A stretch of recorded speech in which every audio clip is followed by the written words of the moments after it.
तर हे वैशिष्ट्य आहे, कारण का दिवसभर रात्रंदिवस हे फील्डवर असतात आणि मागच्या वेळेस असा विषय झालेला की ह्यांना घरी वेळ मिळतो का नाही.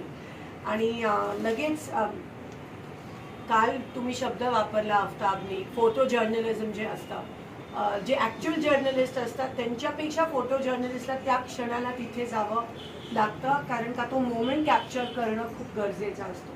तो मोमेंट जर कॅप्चर केला नाही तर मग ती स्टोरीच होऊ शकत नाही. कधी कधी स्टोरीची गरज नसते, पण त्या क्षणाची, त्या फोटोची किंवा त्या व्हिडिओची गरज असते की विदाऊट स्टोरी ते सगळं सांगून जातो, एक फोटो किंवा एक व्हिडिओ. आणि म्हणून सतत म्हणजे ॲम्ब्युलन्स आणि फायर ब्रिगेड कसं ऑल इमर्जन्सी सर्व्हिस असतं तसे तुमच्या घरी असतात. आणि तुमचं श्रेय की तुम्ही हे स्वीकारता किंवा जसं म्हणतात हे तुम्ही